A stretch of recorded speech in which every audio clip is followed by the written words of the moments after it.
Beautiful meditation, no? Okay. So, have you guys done the homework?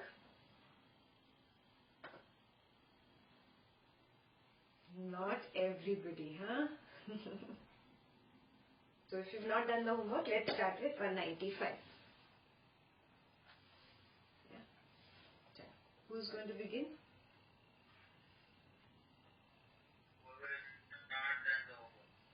Yes, who has not done the homework? It's always Nitesh who is reading. I can begin. Vasistha continued. In this connection, O Rama, pray, listen to an interesting legend. In the Himalaya mountain range, there is a mountain known as Kailasa. At the foot of that mountain, there lived a hill tribe known as Himujata, Yellowhead. Sagaga was their king. He was just in this role, blessing and punishing those who deserve to be thus blessed and punished. In all this activity, however, his spiritual vision became obscured. One day, the sage Mandavya came to visit the king Saruga, welcomed the sage, bowed to him, worshipped him, and asked, Lord, I am tormented by the anxieties that the blessing and punishment that I inflict upon my subjects will return to me. Please help me to gain equal vision and save me from prejudice and partiality. Okay, so what is his question really? Will I get bad karma by, punishing others or by blessing others? Does this come back to me as a king? That is the most important question here. Does that karma come back to me while I'm ruling? Yeah. Similarly for you, how will this apply? If you are a boss or a leader in your organization, you might be giving certain kind of orders to people to complete certain things. When they are not performing well enough, you might have to be a little hard on them. And of course, to implement certain policies and procedures in the organization, sometimes we have to be a little hard on other subordinates. Do you get karma? Yeah, that's how you apply it to your life. Yes? Now let's see what is the answer. Mandavya said, all mental weaknesses come to an end by self-effort based on the wisdom which arises in one who is firmly rooted in self-knowledge. The distress of the mind is got rid of by inquiry into the nature of the self. When you have gained self-knowledge and when your consciousness has infinitely expanded,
So what was his question mainly was about, will I get bad karma from all these things that I'm doing?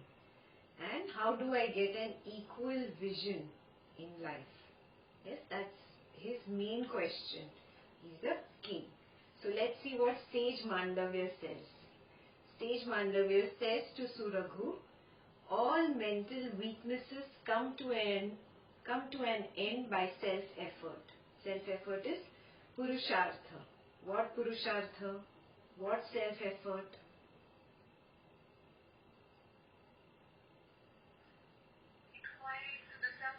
Inquiring into the self.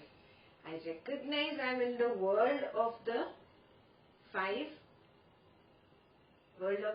senses. The objects of the five senses are all around me. They enamor me all the time. They tempt me, they attract me, or they produce aversion in me. Yes? So constantly I am lost in this world. But what is self-inquiry? I withdraw from this world of five senses and go within and inquire, who am I really? A person who does this, he is a person who is doing self-effort or Purushartha. Simple. So all mental weaknesses come to an end by self-effort or Purushartha, based on the wisdom which arises in one who is firmly rooted in self-knowledge. Yeah? Not the knowledge of the material world, the knowledge of the self. When one becomes firmly rooted in this, that there is really nothing beyond this self, and that person really makes an effort to go within, to understand the self, he becomes free of all mental weaknesses. The distress of the mind is got rid of by inquiry into the nature of the self. Yeah. Distress of the mind is in him right now because he is worried about the bad karma that he will accrue because of whatever he is doing. Yeah, as a king, punishing or blessing. So that is the distress in his mind right now. The same distress could be in your mind. Am I accruing bad karma on account of following all these policies and procedures in office? I'm doing things that I feel are wrong, but I have to do it. Yeah. So if that kind of a distress is there, not just at work, it could be in social relations, it could be at home with the family. Yeah, you have to do certain things that you don't want to do, and that is causing distress in your mind. So he says that distress is gotten rid of by inquiry into the nature of the self. When you have gained self-knowledge, and when your consciousness has infinitely expanded, your mind no longer falls into the cesspool of this world. Yeah, when you get away from the physical body, you realize this is just a piece of flesh and blood and bones, and I am not that. Yes, you take one step back and you see, okay, I am not even this chattering mind, that is just the subtle body. And I take one more step back to the Purusha or the self that I am, the causal body that I am. When I am centered there, and I am doing all the activities at the periphery that I have to do in this world, at home, with family, at work, with colleague, or in my social interactions. Everything I am doing from the periphery, but I am centered here. Such a person does not get lost into the cesspool, that is the karma. The cesspool of this world, what he really means is the karma cycle of this world. Yeah? Now the most important part is the sutra in bold. Yeah? We'll first read the Sanskrit sutra on the top.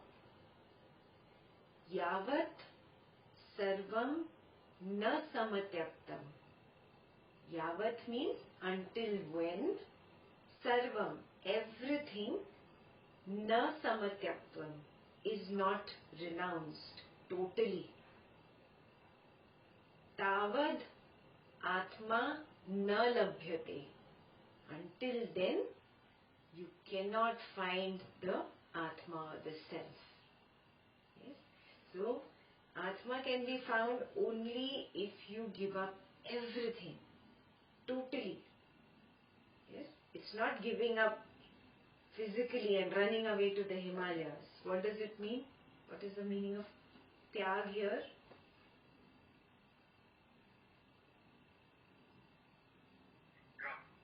Drop from where? Externally?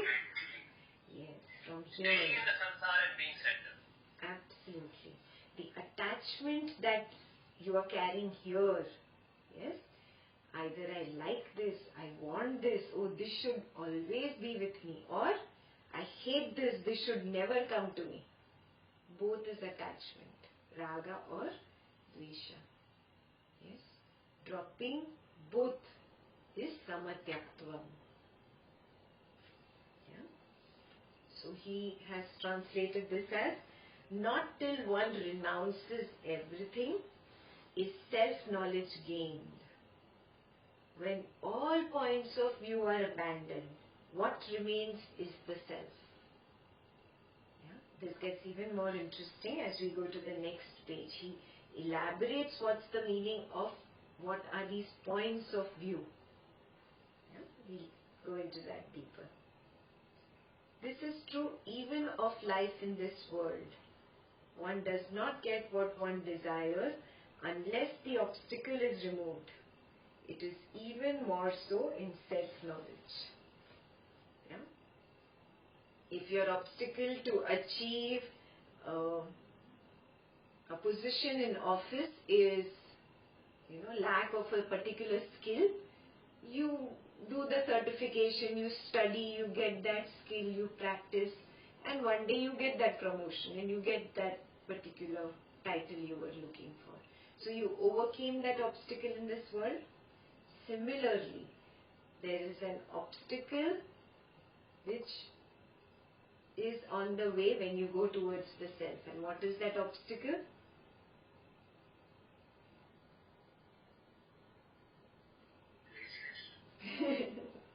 Yes, your raga for laziness. Raga and dvesha basically. Yes? All ragas and dveshas, all attachments of the mind form a shield. They form like a wall between you and the causal body or the self, yeah, the Purusha. Yes? You have to break this shield. There is no other way, he says. Until you renounce all raga dvesha, you cannot get there.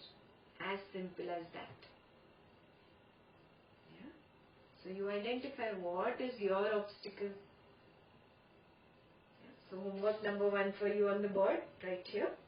Until when is self-knowledge not attained? Yeah? This is specifically for you, not what is written in the book. Until when will Prashanjit not attain self-knowledge? So Prashanjit has to write down his own obstacles. All his lists of raga and dvesha which are forming a big barrier between him and enlightenment. Him and the Purusha or the self. Got it? That's how you're supposed to do this homework.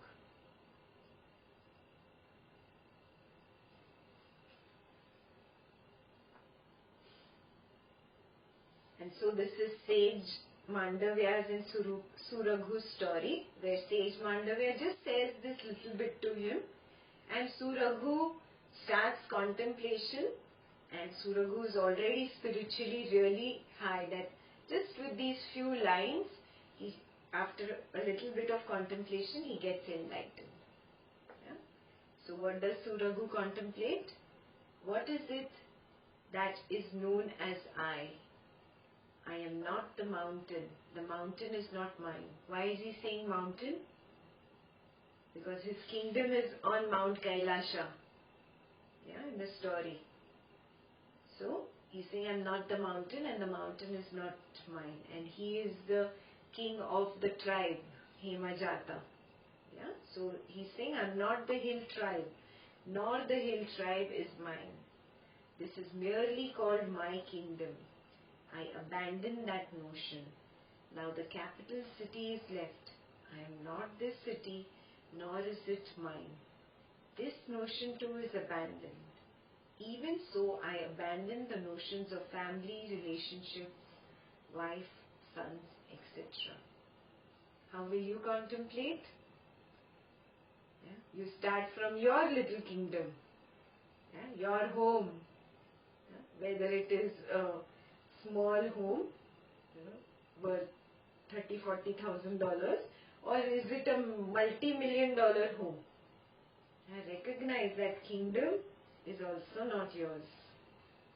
Yeah? That mansion or that little hut is not yours.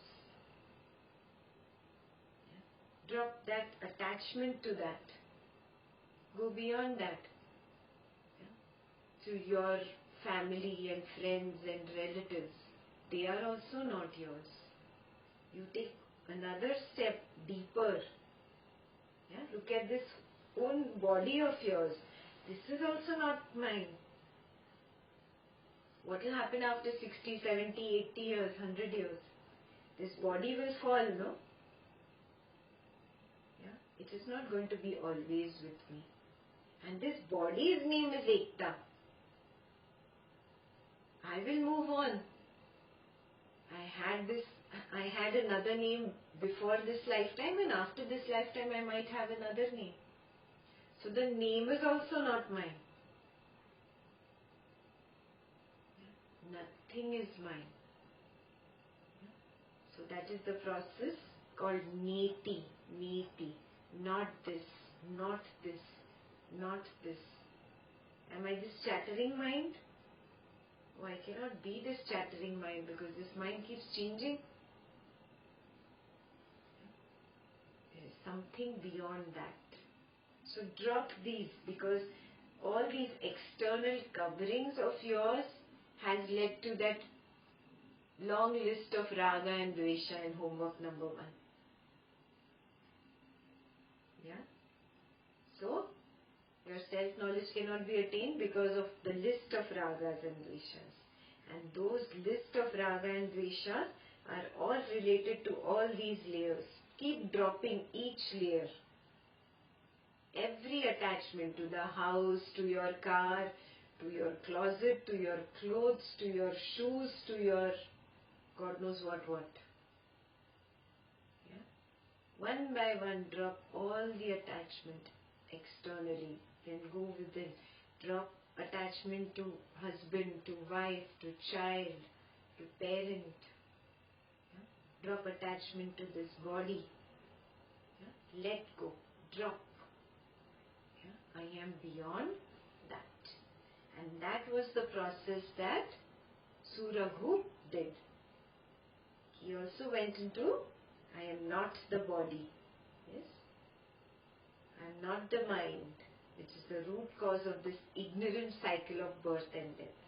And I am not the faculty of discrimination. Faculty of discrimination is the intellect. Yeah? And I am not the ego sense. What is left after that? What remains is the sentient jiva.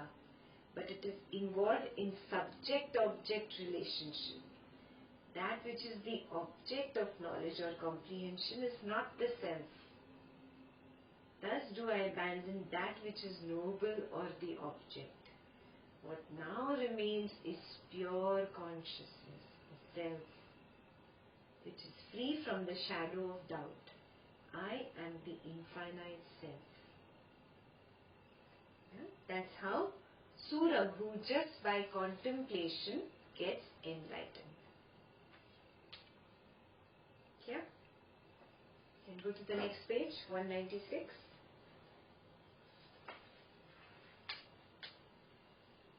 So sentient jiva here is that first I, the mind, right? Yes.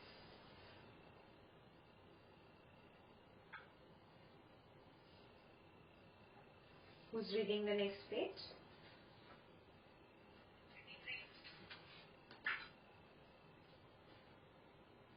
Vasistha continued, by such inquiry, Surapu attained to the supreme state of consciousness. Never again did he grieve, but from that time onwards he performed his work, ever remaining in a balanced state of mind, compassionate, yet not uncontentious, not avoiding the pairs of opposites, and not jealous, neither intelligent nor non-intelligent, neither motivated nor non-motivated. He lived with equal vision and inner calmness. He had realized that all this is but the diverse manifestation of consciousness. He was therefore peaceful in both pain and pleasure, having attained to the fullness of understanding. Thus he ruled in this world for a considerable time, and then of his own accord discarded his body. He attained oneness with the infinite consciousness. Okay. Brahma, Let me explain this. Yeah, this is very beautiful, huh? If you miss this, you've missed a very important thing. What is he saying here in this particular paragraph? Yeah, to be with the pair of opposites, to recognize that this creation is nothing but created in opposites. There is day, there is night, there is summer, there is winter, there is good, there is bad, there is black, there is white. Everything has been created in opposites. Whatever you want to think of, think that has been created in opposites. So this entire world is nothing but couples, all couples walking around. Yes? Now what happens to us? I either like one or the other. Yeah? I get attached to either one or the other. He says, neither do you get totally desirous or crave for one, or neither do you reject the other. Both are required for this creation to move on. Yes, you cannot say, oh, I like only the daytime, I hate the night time. You are the one who's going to be upset and sad during the night. You cannot say, I like only summer, I hate winter. You are the one who's going to suffer all through winter. You see it?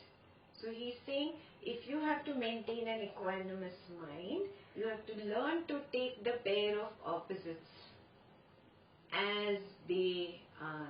This is equal vision. Yeah? Now day, night, summer, winter is easier to handle. Yeah? This creation goes into more difficult versions of the same. Yeah? A good person in your life and a devil in your life. Both he is saying, handle with equal vision. If there is a good person, your graph should not go up super excited. Yeah? All over the person, gaga over the person. No. Yeah, at the same time, if there is a devil, yeah, not to go into hatred and anger and agitation because of that. Both are required to move this creation. It is a balance. It has to be a perfect balance. You cannot hop on one foot. The creation runs, and it runs on two. And the pair of opposites are required. So how much ever you hate the bad, by you hating it, it's not going to go away. You are the one who's going to lose equal vision. Yeah? Or equanimity, or sambhava. What Ashtavakra called it? Sambhava. Yeah? So here he says, learn to accept the opposites of creation as they are. Neither tilting over to one side or the other. That is the meaning of it. So don't be motivated and don't be not motivated. Everything is okay. Yeah? Don't be dragged into jealousy and don't be over gaga over somebody else. Both. Yeah, I get a balance in presence of both people. Yeah? Like that only he says, don't get dragged when there is either towards the intelligent nor non-intelligent. Yeah? All these opposites. Here they are just 2-3 given in this one verse. If you go to the original text, it's an entire chapter with all the possible opposites you could think of. Yeah, so only one has been taken here and just one has been put in front of you. Yeah? Everything possible under the sun is there in that entire chapter. Yeah. So don't get lured by opposites. It's okay. Whether you like it or you dislike it, it's okay. Ashtavakra said the same thing. There is nothing to accept or reject. Remember? There is nothing to accept or reject. Just one sentence Ashtavakra said, and Janaka caught on to this. And Janaka went on and on and on. Oh, there is nothing to grab, there is nothing to, throw away. You remember all those different sutras? He went on saying the same thing again and again in different ways. There is nothing to run after. There is nothing to run away from.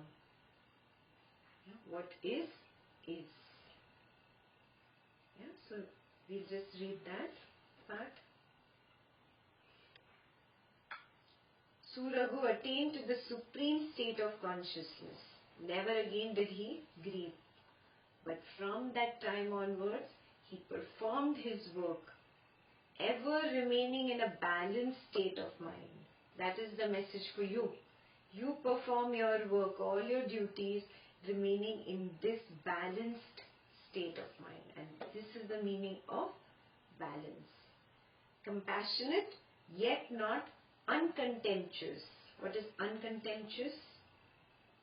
What is contempt?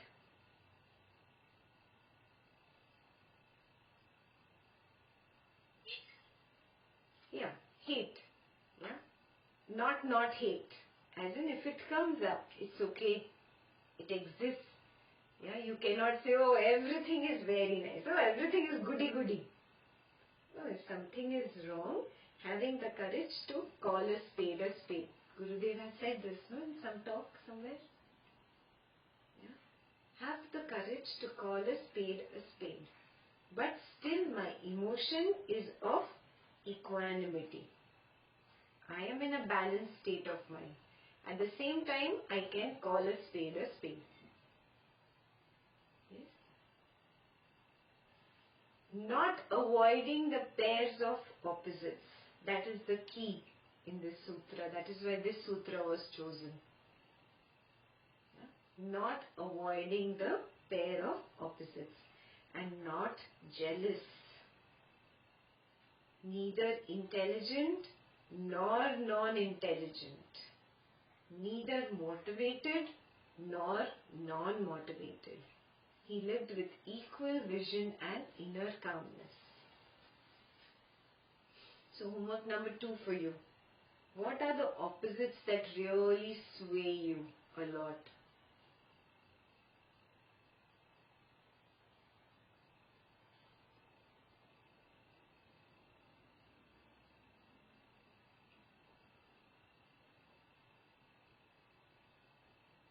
And what is the meaning of perfect equanimity?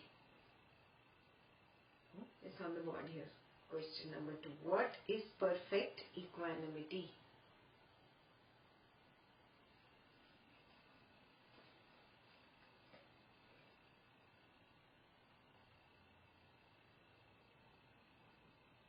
He had realized that all this is but the diverse manifestation of consciousness. He was therefore peaceful in both pain and pleasure, having attained to the fullness of understanding. Yeah? Whether there is pain in life or there is pleasure in life, it didn't matter. There was an equanimity, a balanced state of mind. Yeah? It's all okay. I've told you this story before. When Ramakrishna was on his deathbed. Somebody asked him, his disciple asked him, क्या दर्द नहीं हो रहा है, क्या दुख नहीं हो रहा है? Because his body was totally diseased, I think cancer. And there was a lot of obvious pain in the body. So the disciple asked, क्या दुख नहीं हो रहा है? So Ramakrishna said, दुख है, पर हो नहीं रहा है. There is pain, but I am not hurting. Do you get the difference? There will be pain or pleasure in life. You decide whether you get hurt by it or not.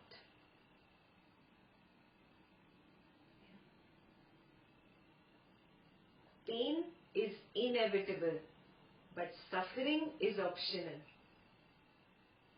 And who decides this? We ourselves. Our mind exaggerates the suffering.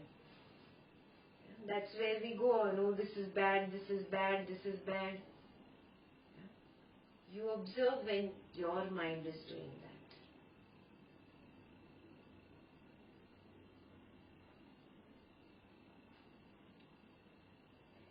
Thus he ruled in this world for a considerable time, and then of his own accord discarded his body. He attained oneness with the infinite consciousness. O Rama does live and rule the world with an enlightened mind. So Suraghu has left his body. Okay, so now the story continues. It's not really over. Now Rama has a question to ask Vasistha. You can continue reading now. Rama asked, but, O Lord, the mind is so unsteady. How can one reach the state of perfect equanimity? Vasistha replied, O Rama, a dialogue which is relevant to this problem took place between the very king Suraghu and the sage Pariga. Listen to it. There was a king in Persia named Pariga, who was a close friend of the king Suraghu. Once there was a great famine in the kingdom of Pariga.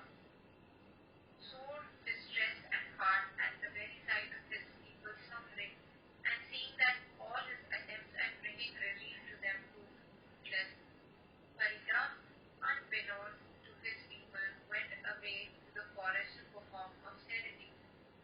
He lived on dried leaves and earned the name Nada. After 1,000 years of penance and contemplation, he attained self-knowledge. Thereafter, he roamed the three worlds freely. One day, he met the king Suraghu, whom he had known before. The two enlightened kings duly worshipped each other. After that, Pariga asked Suraghu, even as you attain self-knowledge through the instructions of the saint Mandavya, I reached it through the grace of the Lord, won by penance. Pray tell me, is your mind at perfect rest now? Are your subjects living in peace and prosperity? Are you firmly established in this passion? 1 minute. So here we see two enlightened people meeting each other, Suraghu and Pariga. How has Suraghu got enlightened? Just did the story. Self-knowledge. Suraghu. Suraghu, yes, self-knowledge by Mandavya. So it is the path of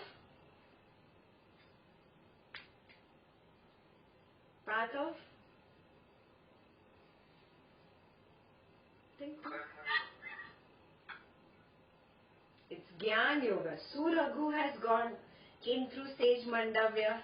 Sage Mandavya spoke about knowledge to him. Yeah? So it is Gyan Yoga, his path. Got it? That is Suraghu's path. Second is Pariga. Pariga got it how? Through austerities and penance. What is that path? Karma Yoga. Got it? Yeah. So Pariga's path is Karma Yoga. Suraghu's path is Jnana Yoga. Jnana Yoga with the help of a master. Yeah. And Pariga's path is of Karma Yoga. That's the difference. Now let's see what is the answer that Suraghu gives to Pariga when Pariga asks him, are you completely established in peace and in dispassion?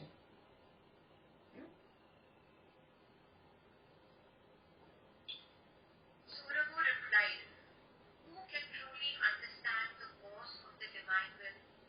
You and I had been separated by a great distance so far, but now we have been brought together. What is impossible for the divine? We have been truly blessed by your holy visit, by your very presence in our midst. We have all been rid of all sins and defects, and I feel that all prosperity stands in front of us in your form. Company of good and holy men is indeed equal to the supreme state of liberation. Should I keep reading? Yeah. Pariga asked, O king, all actions that are performed by one who is firmly established in equanimity are productive of joy, not those done by others. Are you established in that state of supreme peace in which no thoughts or notions arise in your mind and which is known as samadhi? Okay. So now see, first Suraghu just says, oh, it's great to be in your company, it's great to be with holy men. That's all. He's just praising him on the previous page. Here again, Pariga asks a very important question. He says, are you established in that state of supreme peace in which no thoughts or notions arise in your mind and which is known as samadhi? So what is Pariga's definition of samadhi? No thoughts and no notions in the mind. Okay? Now let's see what Suraghu replies. Suraghu replied, Holy sir, please tell me why only that state of mind which is free from thoughts and notions is called samadhi. If one is a knower of truth, whether he be engaged in constant action or in contemplation, does his mind ever lose the state of samadhi? No. The enlightened ones are forever in samadhi, even though they engage themselves in the affairs of the world. On the other hand, one whose mind is not at peace does not enjoy samadhi by merely sitting in the lotus posture. Knowledge of truth, Lord, is the fire that burns up all hopes and desires as if they are dried blades of grass. That is what is known by the word samadhi, not simply remaining silent. That is known as the state of samadhi in which there is eternal satisfaction, clear perception of what is, egolessness, not being subject to the affairs of opposites, freedom from anxiety and from the wish to acquire or to reject. From the very moment of the dawn of self-knowledge, the state of samadhi becomes permanent in the sage. He neither loses it nor is it interrupted, even for a moment. Even as time does not forget to move on, the man of self-knowledge does not forget the self. Even as a material object is forever material, the sage of self-knowledge is forever a sage of self-knowledge. Hence, I am always awakened, pure, at peace within myself, and in a state of samadhi. How can it be otherwise? How can there be anything other than the self? When at all times and in all ways the self alone is all in all, how can there be a state other than samadhi? And what can be termed samadhi? So beautiful, no? His answer is yes. So if till now you were thinking samadhi means that absolutely no thoughts and no notions, no concepts, no percepts, you have made a concept out of samadhi. Yes? So samadhi does not mean that there will be no thoughts. Yes? So first of all, get rid of this wrong notion. Yeah? He says, why only that state of mind which is free from thoughts and notions is called samadhi? If one is the knower of truth, whether he is engaged in activity or he is in contemplation, does his mind ever lose the state of samadhi? This is perfect, just perfect. You can be in this world, doing your job, going to office, taking care of your family, your kids, your social life, doing everything possible at the periphery, and be completely centered in the self, in the causal body, not being lost in the five senses of the physical body. Yeah? When you are established in the Purusha, in the self or in the causal body, you are in samadhi. Yeah? You are in meditation, open eye meditation, this is called. You do not need to close your eyes to go in a meditative state. A person who is established like this in the self, he has attained samadhi. That's what Surabhu is responding. The enlightened ones are forever in samadhi, even though they engage themselves in the affairs of the world. On the other hand, one whose mind is not at peace does not enjoy samadhi by merely sitting in the lotus posture. Yeah, as in sukhasana. Just sitting and meditating, but your eyes are closed, but your mind is going on, and he said this and she said this and why did this happen? Blah, blah, blah, blah, blah. Even if your eyes are closed and you're doing your kriya for half an hour, 1 hour, doing your sahaj, you are not in samadhi. Yes? So, being centered is the key. Knowledge of truth, Lord, is the fire that burns up all hopes and desires, as if they are dried blades of grass. That is what is known by the word samadhi, not simply remaining silent. Got it? If in the mind constantly there is a desire, I want to do this, I want that, I don't want this. Constantly in the mind, if you're really aware of your own mind and observing how you move from moment to moment in an entire 24-hour day, you will see that the mind is constantly saying, I want this and I don't want this, or let me do this, let me get this, let me have this, let me not do this. That's how you're moving from one moment to the next moment to the next moment. Yeah, when the fire of knowledge burns all these desires, and all the desires just drop away, that state is known as samadhi. Then you are just going with the flow of life without any desire in the mind. Yeah, it's like a river is flowing and you are just flowing with the river without even having this intention that I need to flow right or left. Anyway, life is going to take you right, left. That is the flow. But you not even saying this in your mind that, oh, I have to go right now, or I want to go left now, or I have to do this now. Just going with the flow is where all desires get burned. Yeah.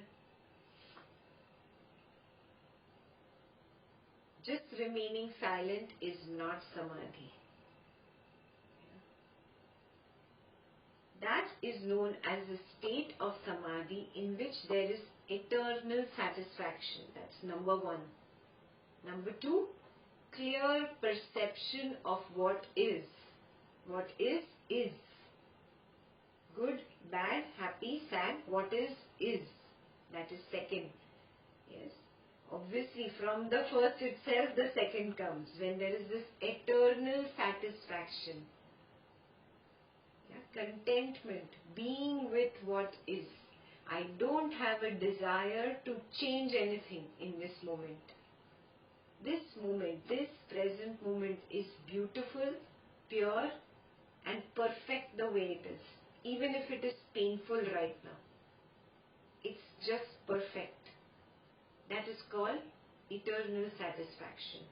And from this, automatically the next one comes. Clear perception of what is. I don't get clouded. Yeah? I don't start thinking, oh, maybe she's thinking like this, or he's saying this, or maybe he wants to imply this. This clouds my perception. All concepts and percepts in my own mind about the situation. Yes? So clear perception of what is. That is the second one for Samadhi. What is third? Egolessness. What does ego say? I want this and I don't want this. That I is ego. Egolessness is where there is no I only. Everything just is. That is egolessness. Fourth, not being subject to the pair of opposites. Yeah? No ragas and no dveshas. Yeah? No major craving for something, no aversion to anything that is happening. Fifth, freedom from anxiety. Obviously, when I'm not putting any conditions on life that I want something like this or I don't want something like this, when I'm not only putting any conditions, there is no room for any anxiety, because I am with what is. Yeah? You can see, one flows into the other, the next flows into the other, next flows into the other. And the last one, sixth one, from the wish to acquire or to reject. The feverishness in the mind, I want to acquire this, will never let you rest, will never let you be in samadhi. Yeah? Or the feverishness to reject something, I don't want this, will never let you rest. These are the 6 qualities of samadhi. Yeah? Or a person in samadhi has these 6 qualities. From the very moment of the dawn of self-knowledge, the state of samadhi becomes permanent in the sage. Okay? It's like you matured from your little toys that you used to play, and that maturity has become permanent in you. Correct? Even if you see that little toy truck or that little doll, you don't go crazy. You don't go back to the state that was 15, 20 years ago, whatever, 30 years ago, 40 years ago, whatever it was. Yeah? So this has become permanent in you. Like that only, from the very moment of the dawn of self-knowledge, when this self-knowledge comes from within, from your swabhava, not prabhava, not by listening to Guruji or by reading Yoga Vasistha or by listening to Ekta, from your swabhava, that is the dawn of self-knowledge. From that dawn, the state of samadhi becomes permanent in you. It cannot be taken away. It's not possible. It's like a natural maturity.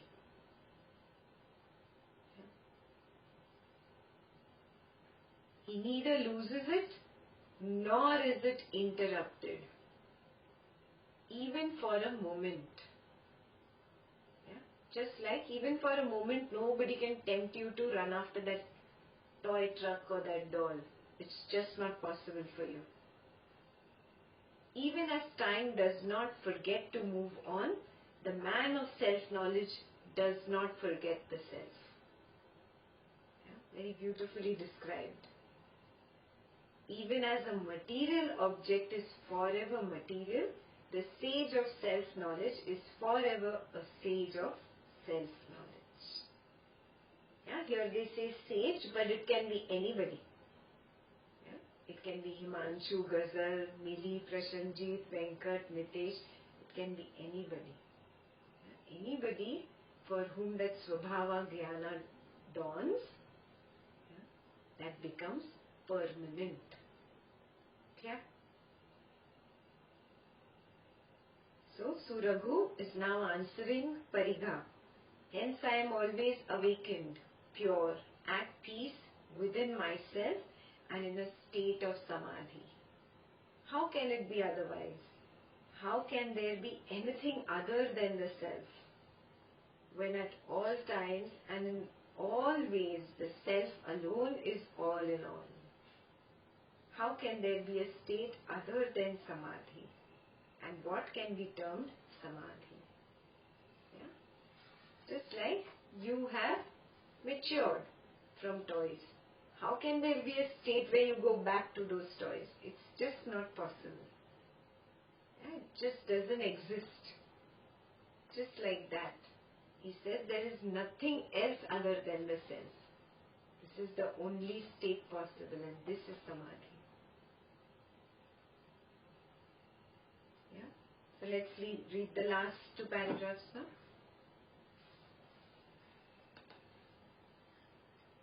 Parigha said, "Surely, O king, you have attained total enlightenment. You shine radiant with bliss, with peace, with sweetness, and with purity. In you there is no ego sense, desire, or aversion."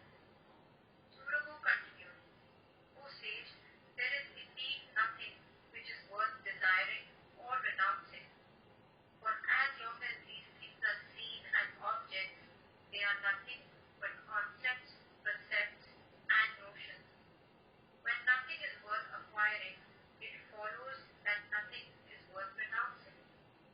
Good and evil, great and small, worthy or unworthy, are all based on the notion of desirability. When desirability has no meaning, the others do not arise at all.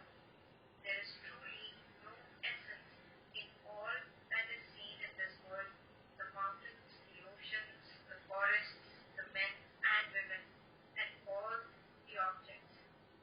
Hence, there is no desire for them. When there is no desire, there is supreme peace and calm." Very beautifully he has described, yeah, why desirability is just a concept in your head. Why is it even there? Why does a desire even arise?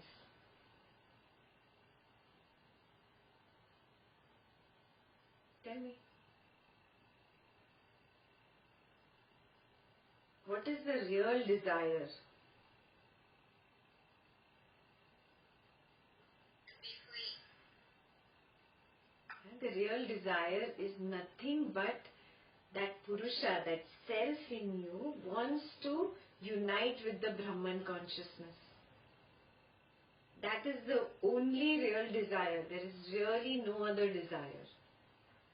Now the Purusha or that self has got confused. What is the Brahman consciousness? Everything is the Brahman consciousness. Yeah, the trees, the mountains, beautiful men, beautiful women, lovely things, money, cars, everything is Brahman consciousness. So it starts getting attracted to everything possible, thinking, here I will quench my thirst, here I will quench my thirst, here I will quench my thirst. And all this has happened because of Maya. Yeah? Maya has clouded the vision of this Purusha, and that is why Purusha cannot see that everything is the Brahman consciousness. So in reality, everybody is just seeking that one thing, that Brahman consciousness, to be one with that. Yeah? There is really no other desire. Yeah? And when one realizes this after coming on the path of knowledge, after going within, after doing the process of niti, When one recognizes, oh, I am the self, I am the Purusha. Yeah, and all these external things, objects, people are really temporary. That's not something that I am. When you recognize that, yeah, that proper understanding, when it sets in, that is called self-knowledge. Then you recognize that, oh, it's no use running after this thing. There is no need to acquire this or achieve this or run after this or grab this. And automatically when desirability drops, renouncing something also drops, because that is also a desire. I don't want this. Both is a desire. There is really nothing to accept nor reject. Yeah? When you reach that state, that is the state of Samadhi. Homework number 3. What is the state of Samadhi?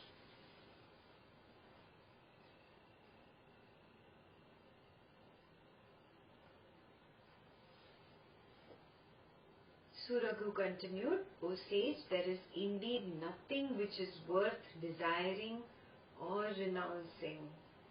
For as long as these things are seen as objects, they are nothing but concepts, percepts and notions. Yeah? You see everything as an object, name and form, name and form, name and form, house and that big form, and a car and that form, a person, husband, wife and that form. You're seeing these as objects. Till the time you see them as objects, it's nothing but a concept in the head. Yeah? It is really nothing but Brahman consciousness in different forms. Nothing is really worth acquiring. You're already that. It's like a fish has gone to look for the ocean. You are already in the ocean. Not worth acquiring. Obviously, it's also not worth renouncing. Good and evil, great and small, worthy and unworthy are all based on the notion of desirability. When desirability has no meaning, the others do not arise at all. There is truly no essence in all that is seen in this world. The mountains, the oceans, the forests, the men and women, and all objects. Hence, there is no desire for them. When there is no desire, there is supreme peace at heart. This is the state of Samadhi. Just contemplate on this all week. These 3 things that you learned today. Until when is self-knowledge not attained? What is perfect equanimity and what is the state of Samadhi? Keep bringing these 3 points to your mind again and again as you go through the week. And remind yourself, there is no need to get lured by the pair of opposites. Whatever is, is. Clear? Homework is clear?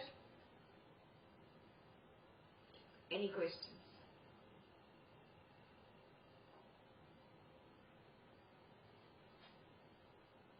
All set? Take care. So I won't give you any other reading homework. Anyway, you don't read it. Yeah? Just these 3 questions you contemplate. This is important. This contemplation, this self-contemplation will help you understand Yoga Vasistha further. Yeah, it's not a storybook that we are reading, huh? Yes? It's really for contemplation. Okay? So you contemplate this week on all the 3 questions and I'll see you next week. Jai Gurudev.